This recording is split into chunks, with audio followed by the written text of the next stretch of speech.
मेहनत बड़ी कमाल की चीज़ है साहब। जितनी मेहनत करोगे उतने सफलता के नज़दीक जाओगे। इससे पहले हमने इस उपन्यास खून का टीका उपन्यास के 6 पार्ट पूर्ण कर लिए हैं, जो आप प्ले लिस्ट में जाकर देख सकते हैं। ये 7वां पार्ट है। इससे पहले 6ठे पार्ट में हमने जाना था कि हमीर और एक मुसलमान अधिकारी जो पैसों की थैलियाँ ले हुए हैं, उनको घेरे हुए हैं हमीर। और इतने में हमीर का मसालची चिल्ला उठता है कि शत्रु पे विश्वास नहीं करना चाहिए। आगे क्या होता है देखते हैं। अनंग सिंह उन दोनों के मध्य पहाड़ सा आ गया। वह अपनी दोनों थैलियों को बाएं हाथ में पकड़े हुए था। तो हमीर और उस सिपाही के बीच में कौन आ जाता है? अनंग सिंह आ जाता है। दुखद दुर्घटना के पूर्व ही अनंग सिंह ने एक नूतन निर्णय लिया। वह सिपाही का कंधा पकड़कर बोला, वफा को तुम छोड़ना नहीं चाहते और राणा जी इन थैलियों को, फिर क्यों नहीं उसका उचित निर्णय कर लिया जाए।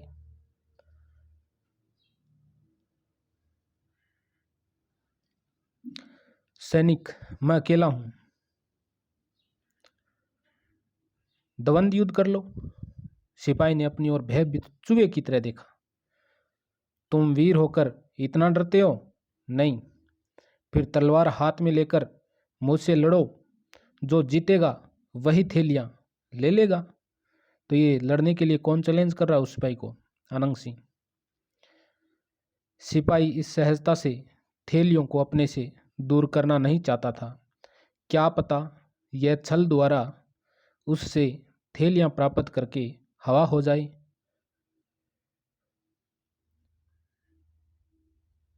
उसने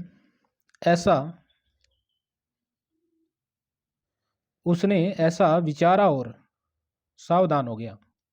नहीं, तुम होशियारी से मुझे धोखा देना चाहते हो। मुझे धोखा देना चाहते हो।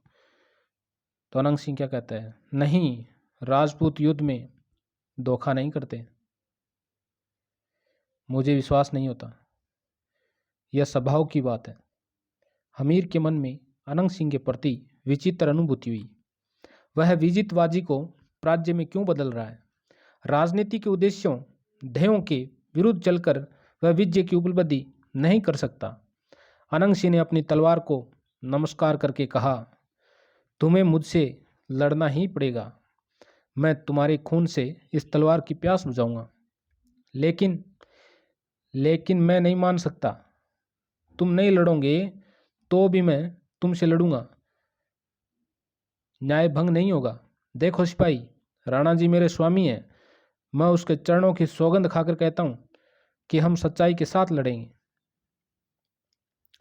अंत में सिपाही ने निश्चय कर लिया कि वह अनंग सिंह से द्वंद्व युद्ध करेगा। वह अपनी तलवार को संभालने लगा। उसने दोनों थैलियां अपनी कमर के बांध ली। जब दोनों द्वंद्व युद्ध के लिए तत्पर हुए, तब क्षण भर के लिए दोनों के मन में मृत्यु की बात आ गई। थोड़ी देर में स्थिति बदल गई। हमीर उन दो द्वंद्व युद्ध वेताओं का न्याय करने के लिए एक और चट्टान पर बैठ गया। उसका हृदय निश्चल था, पवित्र था। अन्य सैनिक दर्शक की तरह विस्मित उत्सुक दृष्टि से उन दोनों को टूक कर देखने लगे। मसालें जल रही थी। अनंग सिंह और सिपाही आमने सामने आए। दोनों बलिष्ठ और खूंखार लग रहे थे। हमीर ने अंतिम बार यह प्रयास किया, यह निश्चय समझो कि तुम दोनों में से एक को मरना पड़ेगा। क्यों नहीं प्रेम भाव से निर्णय कर लो। अनंग सिंह ने व्यंग्यपूर्ण तीखी मुस्कान के साथ कहा, वीर लोग विश्वासघाती नहीं होते हैं। प्राण रहते वे अपने स्वामी को हानि नहीं पहुंचा सकते। सिपाही ने कहा, राजपूत ठीक कहता है। सिपाही ने कहा, राजपूत ठीक कहता है। सिपाही यह कह गया, पर उसकी दृष्टि में बेचैनी थी, जिससे उसका मानस का अंतर्द्वंद स्पष्ट झलक रहा था। कदाचित उसे विश्वास नहीं आ रहा था कि उसके साथ छल नहीं किया जाएगा। आनंद सिंह अब व्यग्र हो उठा था, व्याकुल हो उठा था। समीप पड़ी तीक्ष्ण चट्टान के एक खड़ से अपनी तलवार को टकराकर बोला, हम में से एक की निश्चित मृत्यु है। मैं समझता हूं यह तुम्हारी होगी। नहीं जनाब, यह आपकी होगी। अभी पता लग जाएगा। उठो, उठाओ तलवार। विकट पथ था, चतुर्दिक चट्टानों के चारों ओर की चट्टानों के लघु दीपखंड विस्तृत थे।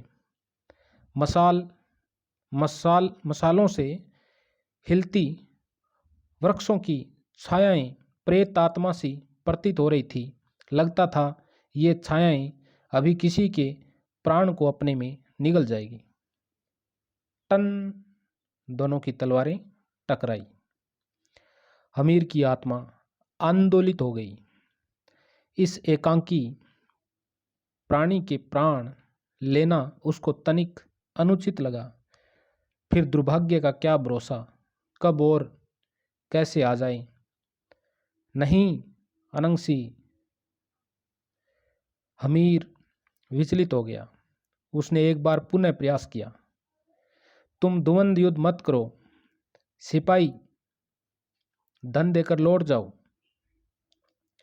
अनंग सिंह को एक साथ क्रोध, घृणा आ गई। अनंग सिंह को एक साथ क्रोध, घृणा आ गई। वह शिष्टता की प्रीति के भीतरी बोला, राणा जी, यह आपको जैसी बातें सर्वथा व्यर्थ है। यह युद्ध होगा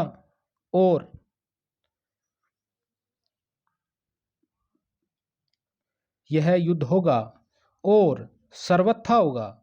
इस शत्रु के खून से मेरी तलवार की प्यास बुझकर ही रहेगी। त्रिपित चित्त की तृप्ति ही वास्तविक तृप्ति है। क्या बात है, तृप्ति चित्त की तृप्ति ही वास्तविक तृप्ति है। सिपाही उन्मत्त गज सा घूमता हुआ बोला, गज सा हाथी के समान घूमता हुआ बोला, मदमस्त हाथी के समान। जिस आदमी में वफा नहीं है उस आदमी के लिए जिंदगी बेइज्जती का सामान है, बेइज्जती का समान है। अनंग सिंह की आत्मा उछल पड़ी। नसों के डोरे रक्तिम हो उठे। मुझे लड़ने में ही जीवन का सच्चा पुण्य प्राप्त होता है। मुझे लड़ने में जीवन का सच्चा पुण्य प्राप्त होता है। किसका कथन है? अनंग सिंह का। द्वंद्व युद्ध प्रारंभ हो गया। तलवारों की भयानक आवाज शून्य विजन पथ पर गूंजने लगी। विजन यानी सुनसान, पथ यानी रास्ता। उस सुनसान रास्ते पर गूंजने लगी। मुसलमान योद्धा भी कम वीर नहीं था। वह भी अजीब पैंतरे दिखला रहा था, किंतु अनंग सिंह की आत्मा निर्भय होकर वार कर रही थी। सिपाही हर क्षण लाख प्रयास करने के बावजूद भी शंकित हो उठता था। अप्रत्याशित उसने एक वार अनंग सिंह की बाजू पर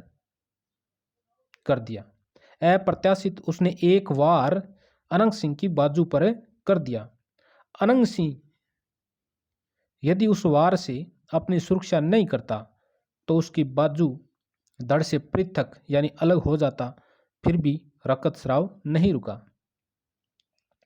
अनंग सिंह का पोरस आहत सांप सा फुतकार कर उठा। उसकी आंखें पैशाचिक भावनाओं से दीप्त हो उठी। दीप्त यानी चमक। वह हुंकार कर सिपाही पर टूट पड़ा। ऐसा डरावना दृश्य था कि हमीर एवं दृशक सैनिक की रकत सिराएं जम गई। तदंतर उसने अपनी तलवार युगल करों में, दोनों हाथों में तलवार को लेकर युगल करों में पकड़कर संपूर्ण शक्ति से आघात किया। सिपाही के हाथ की तलवार छूट पड़ी। वह अत्यधिक चपलता के साथ चट्टान के टुकड़े के पीछे हो गया। आघात बच गया, पर अनंग सिंह पागल हो गया। वह उसकी ओर झपटा। निहत्था शत्रु था, भय से आक्रांत, मृत्यु से शंकित। अनंग दैत्य की भांति क्रूर अट्टहास कर उठा। मृत्यु दूत की भांति उसकी धनुषाकार भौहें अर्धोन्मुखी हो गई। उसने सिपाही की पगड़ी को पकड़कर अपनी ओर खींचा, पर दूसरे ही पल सिपाही ने एक बगनेखा एक फेंक कर चलाया जाता है, तो दूसरे ही पल सिपाही ने बगनखा निकालकर अनंग के उदर की ओर प्रहार किया।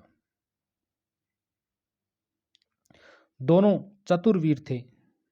अनंग सिंह ने हठात सिपाही को छोड़ दिया और एक निकटवर्ती चट्टान पर चढ़ गया।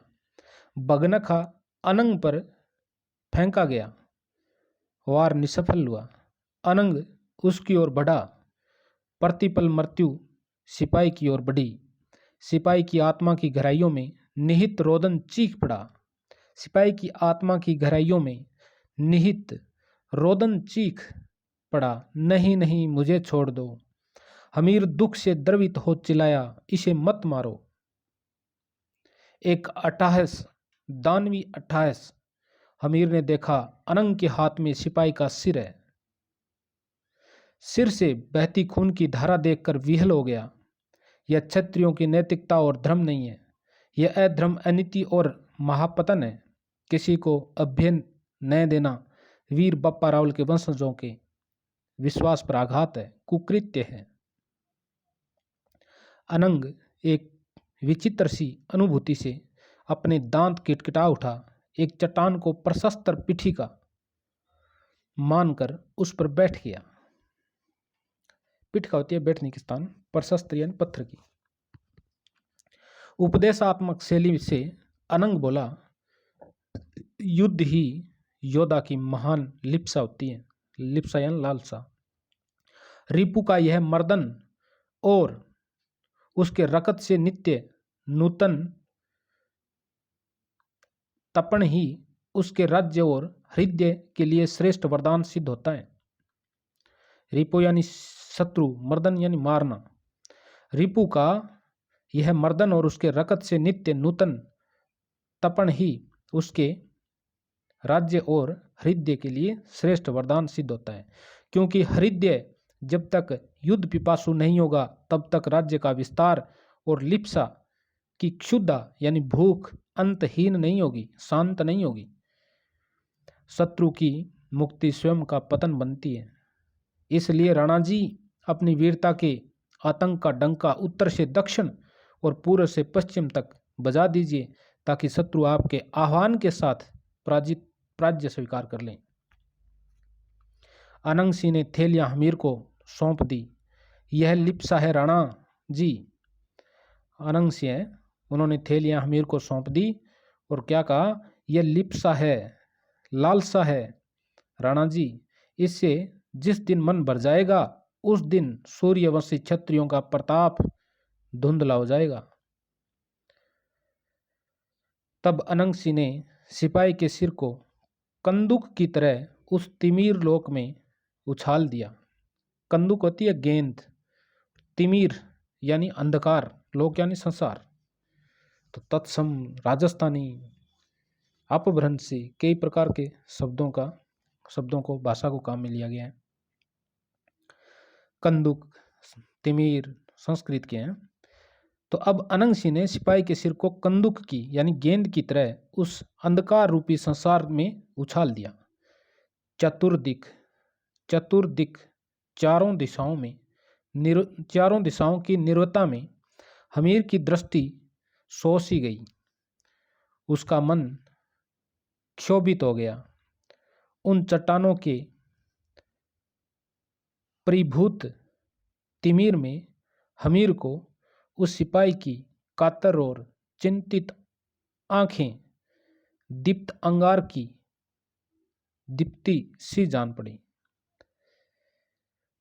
तो उन चट्टानों के परिभूत तिमिर यानी अंधकार में हमीर को उस सिपाही की कातर और चिंतित आंखें दीप्त अंगारे के समान जलती हुई दिखाई पड़ी।